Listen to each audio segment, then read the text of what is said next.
Compatriotas, un inmenso abrazo a la distancia. Se les acabó el tiempo. Los politiqueros de la autodenominada Comisión Anticorrupción dijeron que se habían perdido 36.000 millones de dólares por corrupción generalizada. 36.000 millones de dólares. Eso es 36% del total de producción del PIB. Si hubiese 1.000 corruptos, significa 36 millones por corrupto. ¿Cómo es que no se encontraba antes esa plata, esas cuentas?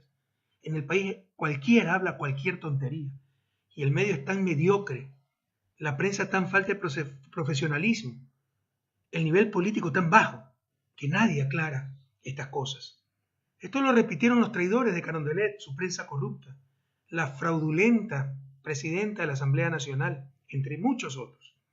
Y hace más de un mes, Fiscalía, de la forma más impertinente, ordena buscar nuestras cuentas secretas, mis cuentas secretas. Y le tomé la palabra.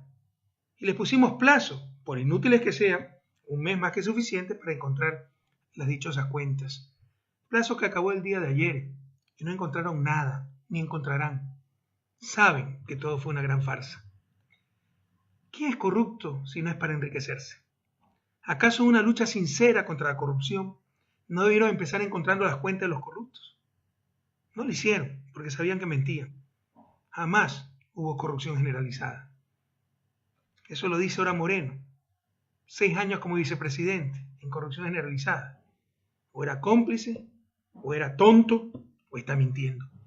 Jamás encontrarán enriquecimiento ilícito de los líderes históricos de la Revolución Ciudadana. Utilizaron la sagrada lucha contra la corrupción para engañar a nuestra gente, para repartirse la patria. Empezaron con Jorge Glass, un obstáculo en sus planes. Desde el inicio de este nefasto gobierno, el objetivo fue quitarle la vicepresidencia a como diera lugar.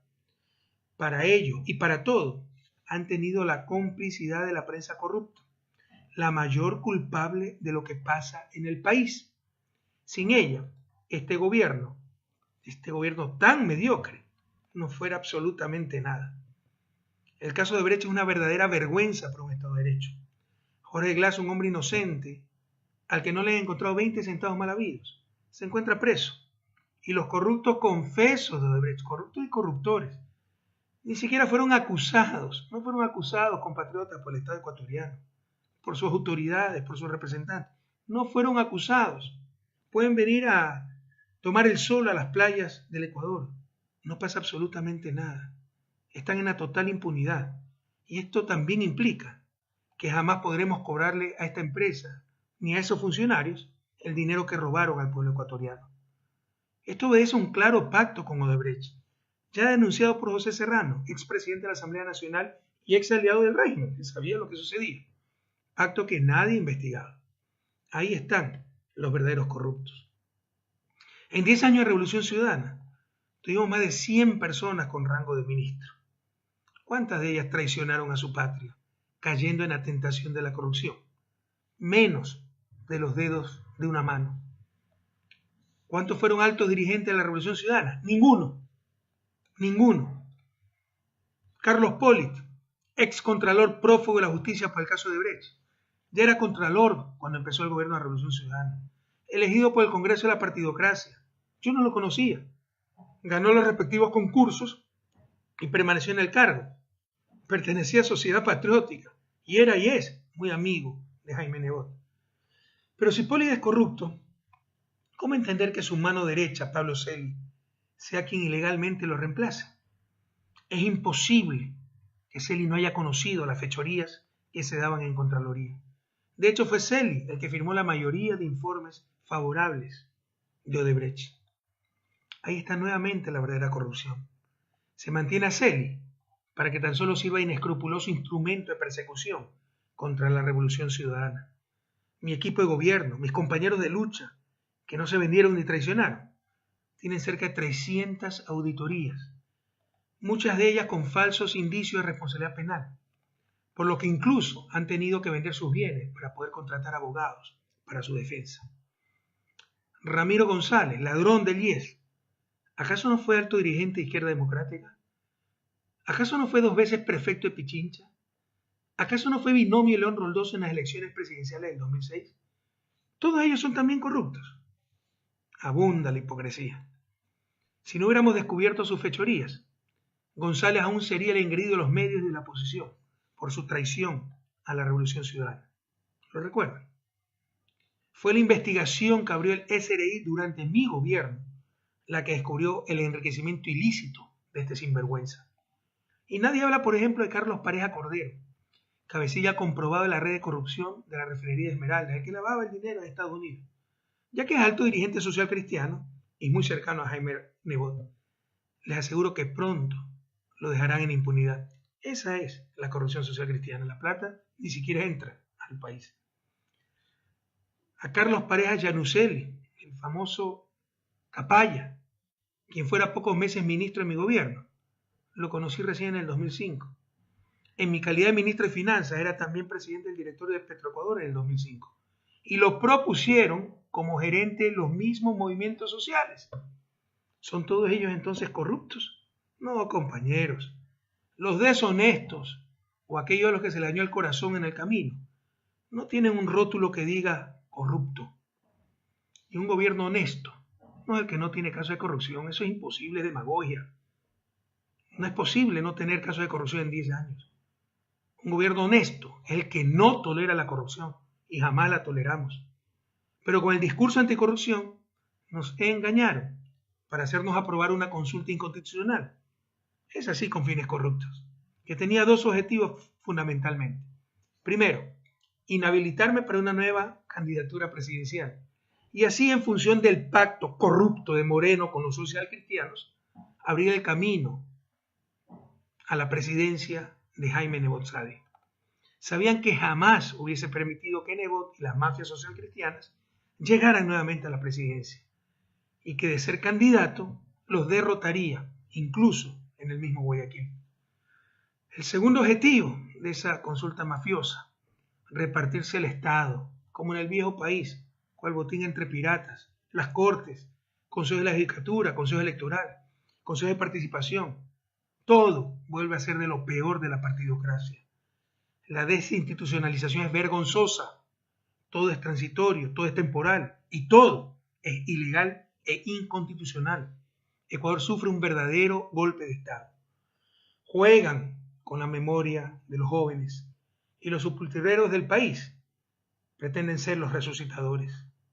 Julio César Trujillo, político de trayectoria menos que mediocre, octavo entre 9 en las elecciones presidenciales de 1984. Sí, hace 34 años, cuando la mayoría de ustedes ni siquiera nacía, queridos jóvenes. A quien una de las mentes más agudas de la historia del país, Carlos Julio Arosemena Monroy, le dio el título de mamarracho con barba. Ese político mediocre pretende ser dueño del país, con la complicidad del gobierno y de la prensa, para repartirse el Estado en medio de las más repugnantes componentes. Marcelo Merlo, el contralor de Febres Cordero, el que probablemente aprobaba los gastos reservados para torturar y desaparecer a nuestros jóvenes, con empresas y cuentas offshore, ahora presidente del Consejo de la Judicatura Temporal, dueño de la justicia. Y como vicepresidente de este espurio organismo, Aquiles Rigail, el binomio de Rodrigo Borja en 1984 también, queridos jóvenes.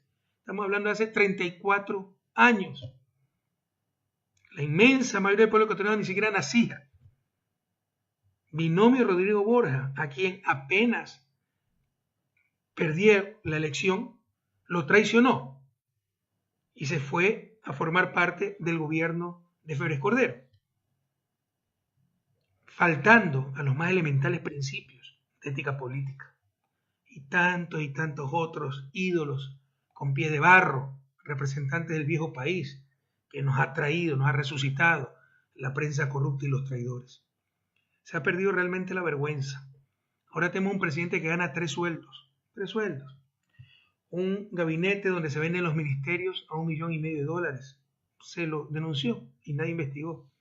Y la peor de las corrupciones, un gobierno que utiliza el poder no para el bien común, sino para beneficio personal y grupal, pasándole la factura a la clase media y a los más pobres, con, por ejemplo, el incremento del precio de los combustibles, cuando se ha recuperado el precio del petróleo, ¿quién lo puede entender? Claro, para pagar las exoneraciones de impuestos, los regalos, las corruptelas, la ineficiencia, la mediocridad. ¿Quién puede entender los ajustes después de que regalaron más de 1.300 millones de dólares en remisiones tributarias muy mal hechas? Remisiones tributarias a los más poderosos del país. Y miles de millones más regalaron en exoneración de impuestos a la supuesta inversión extranjera, que no es otra cosa que la plata de los mismos de siempre, que la tienen escondida en los paraísos fiscales y triangulan. Entonces ellos mismos deciden exonerarse de impuestos y ahí traen la platita al país, si es que la traen, disfrazada de inversión extranjera cuando es plata de ecuatorianos que la sacaron a paraísos fiscales. Corrupción es haber jugado con la buena fe de nuestra gente, haber ofrecido centenas de miles de casas y empleos y ver tan solo cómo se deterioran los servicios públicos, la infraestructura, cómo se pierden cada día más puestos de trabajo, cómo se desmantela al Estado, cómo se jugó con esa ama de casa, con esa empleada doméstica, con ese sencillo obrero, con ese campesino, con ese indígena, con ese afro, con ese montubio, con ese profesional, con ese empresario honesto, con ese artesano, con ese comerciante informal, con ese transportista, con las mujeres de la patria, como se jugó con todos nosotros. No nos dominarán por la fuerza, sino por la ignorancia, nos decía el gran Simón Bolívar. A despertar, ecuatorianos, a liberar la patria, a sacar a este gobierno traidor, inepto y corrupto.